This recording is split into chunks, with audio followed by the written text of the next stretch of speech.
Bonjour Rodrigo Arenas. Bonjour. Vous êtes le président de la FCPE, la Fédération des parents d'élèves. On entend les interrogations de certains parents. Est-ce que vous allez les accompagner, leur proposer des solutions ?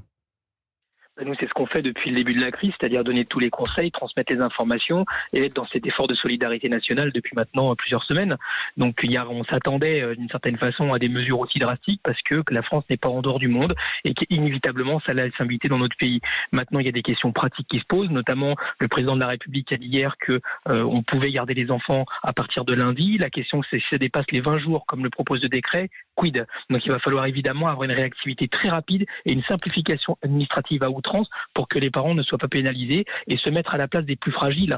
Il faut aussi prendre en compte notamment les parents qui sont soit artisans, soit travailleurs indépendants, qui risquent d'être dans une très grande difficulté économique et qui ont un vrai problème de garde aussi de leurs enfants parce qu'eux aussi peuvent en avoir. Donc il y a du pratico-pratique maintenant qui rentre en ligne de compte et évidemment notre fédération est sur le pied de guerre solidaire, on va dire, pour pouvoir faire en sorte que tout le monde prenne soin de tout le monde. C'est aujourd'hui ça qui est le maître mot, je pense, de tous les parents de France et notre fédération prendra toute sa part, comme elle le fait de façon responsable depuis le début. Et au-delà des parents, il y a les enfants, plus de 12 millions d'enfants qui vont rester à la maison. Le système d'enseignement à distance est-il prêt, selon vous, à répondre à cette demande ?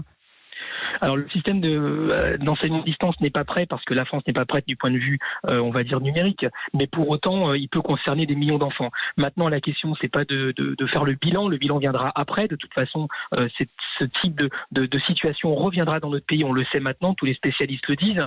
Donc, il va falloir changer nos pratiques, changer nos méthodes aussi d'enseignement et faire en sorte aussi que ne pas créer des conditions. Les parents ne sont pas des enseignants. Les parents ne sont pas des médecins. Aujourd'hui, il faut reconnaître le métier de chacun pour que tout ça fonctionne. Donc il faut faire travailler tout le monde et en particulier les acteurs de terrain que nous sommes, puisque souvent nous avons averti de la situation sur le terrain sans que les autorités d'une certaine façon tiennent compte de cela, parce que on est enfermé des fois dans les bureaux du 7e arrondissement de Paris et il faut écouter aujourd'hui les fédérations, il faut écouter les enseignants, toutes les organisations représentatives, car nous savons aussi comment faire et nous sommes des gens très responsables, des organisations responsables sur ces situations-là. Le président de la République aujourd'hui dit ce que nous disons à la FCPE depuis le début et tant mieux.